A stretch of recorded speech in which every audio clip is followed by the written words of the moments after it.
নমস্কার বন্ধুরা, আমি তুহিন রিভিউলজি চ্যানেলে আপনাদের প্রত্যেককে স্বাগত জানাই। এখন কথা বলবো যেটা হচ্ছে আজকে সবথেকে বড় খবর, এবং তার থেকেও বড় কথা আমার থাম্বনেল থেকে আপনারা বুঝতে পেরেছেন কী বিষয়ে কথা বলতে চলেছি। তা ব্যাপারটা হচ্ছে যে জিৎ যেই সিনেমাটা করতে চলেছে, নেক্সট সিনেমা হবে কিনা এখন বলতে পারছি না, বাট ইনিশিয়াল লেভেলে একটা কথাবার্তা চলছে রাইয়ান রাফির সাথে।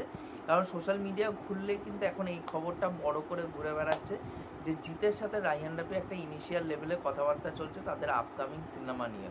এবার দেখুন, অনেক সময় হয় কি, অনেক সিনেমা হয় না, কারণ ক্রিয়েটিভ ডিফারেন্স হয়ে যায়, লজিস্টিকের কিছু ইস্যু হয়ে যায়, যার জন্য অনেক সিনেমা অনেক সময় হয় না।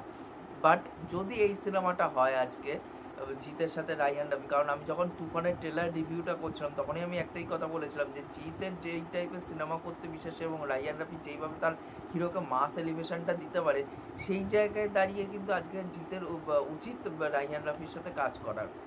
কারণ জিৎ ওই টাইপের সিনেমা করতেই ভালোবাসে বেশি। এবার সেই জায়গায় দাঁড়িয়ে কিন্তু জিৎ সেই কথাটা রেখেছে, এবং জিৎ রায়হান রাফির সাথে একটা কথাবার্তা বলছে। কারণ দেখুন, শাকিব খানকে কিন্তু এর আগে কোনো পরিচালক এইভাবে প্রেজেন্ট করতে পারেনি একদম লার্জার দ্যান লাইফ হিসাবে। তাকে কিন্তু কোনো দিন এরকমভাবে তুফানের মতন এত বড় একটা সেলিব্রেটেড ক্যারেক্টার হিসেবে কোনো দিনও পাইনি। এবার সেই জায়গায় দাঁড়িয়ে তুফানের মধ্যে একটা শাকিব খানকে আলাদা একটা প্রেজেন্টেশন করিয়েছে। এবার সেটা দেখতে কোথাও না কোথাও দর্শকের ভালো লেগেছে। আজকে বাংলাদেশে দেখুন রেকর্ডের পর রেকর্ড ভাঙছে। এবার সেই জায়গায় দাঁড়িয়ে আজকে আমাদের বাংলায় যদি জিতও যদি এই টাইপের সিনেমা করে, এটা সত্যি খুব বড় একটা বিষয় হবে। তার একটাই কারণ, দেখুন একটা টাইমে রাজ চক্রবর্তী একা করতো, এবং রাজ চক্রবর্তী ছাড়া সেইভাবে ক্যাপেবল কোনো ডিরেক্টর ছিল না যে এরকমভাবে মাস এলিভেশন করতে পারবে।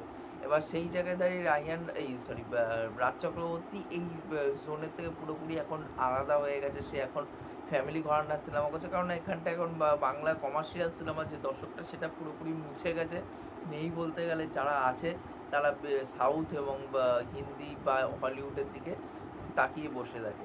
এবার সেই জায়গায় দাঁড়িয়ে যদি এই কোলাবোরেশনটা হয় আজকে রায়হান রাফি এবং জিতের কোলাবোরেশনটা, এবং যে আমি জানি যে এটা যদি ধরুন জিতের প্রোডাকশন হাউসের থেকেই আসলো।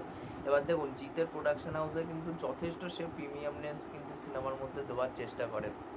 সে লুক অ্যান্ড ফিল হোক বা যাই হোক, সেটা গান হোক বাজনা হোক, সব দিক দিয়ে কিন্তু একটা ভালো প্রিমিয়াম ফিল দেওয়ার চেষ্টা করে। সেটা আমরা বুমেরাং দেখতে গিয়ে বুঝেছিলাম যে এত বড় একটা সায়েন্স ফিকশন কনসেপ্টটাকে কি সুন্দর করে বাংলার বাজারে, হ্যাঁ কিছু জায়গায় খামতি অবশ্যই ছিল ভিএফএক্সের কাজে, বাট তবুও কিন্তু যেইটুকুনি দেখেছি যথেষ্ট দেখেছি, এবং প্রিমিয়ামভাবেই কিন্তু জিনিসটাকে প্রেজেন্ট করা হয়েছিল। এবার সেই জায়গায় দাঁড়িয়ে যদি রায়হান রাফির সাথে এখন জিৎ কোলাবরেট করে, আমি সত্যি খুব খুশি হব। কারণ আমি পার্সোনালি এই কোলাবরেশনটা দেখতে চাই, কারণ জিতের সেইভাবে কিন্তু মাস এলিভেশনটা চেঙ্গিজের পরে কিন্তু মানুষের সেইভাবে আমরা দেখতে পাইনি। আমিও চাই সেই মাস এলিভেশনটা জিতের মানে একদম লার্জার দ্যান লাইফ ক্যারেক্টার হবে, লাইক বস এরকম টাইপের একটা মানে ক্যারেক্টার হবে। বসে যে সূর্যর ক্যারেক্টারটা ছিল জিতের, ওরকম একটা ক্যারেক্টার যদি আইকনিক কোনো ক্যারেক্টার যদি জিৎ প্লে করে, সত্যি এটা খুব দুর্দান্ত একটি বিষয় হবে। এবং রায়হান রাফির উপর যথেষ্ট ভরসা আছে, কারণ তার এর আগে তিনখানা সিনেমা আমি দেখেছি,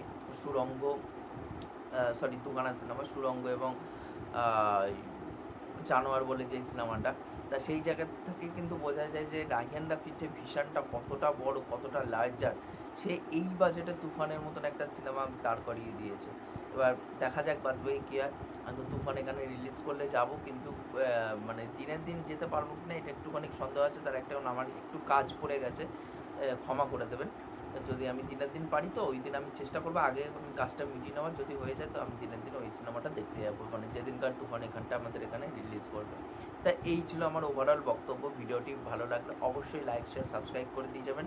আর তার থেকেও বড় কথা হচ্ছে যে আপনাদের এই বিষয়ে কী মন্তব্য আছে সেটাও কিন্তু নিচে কমেন্ট করে জানিয়ে দেবেন, কারণ আমার প্রত্যেকের কমেন্ট করতে খুবই ভালো লাগে। আর তার সাথে সাথে যদি চ্যানেলটা সাবস্ক্রাইব করে দিয়েছেন তাহলে আরও বেশি ভালো লাগে, তাহলে মোটিভেশন পাই নতুন নতুন ভিডিও বানানোর জন্য। এখনকার মতন টাটা, বাই।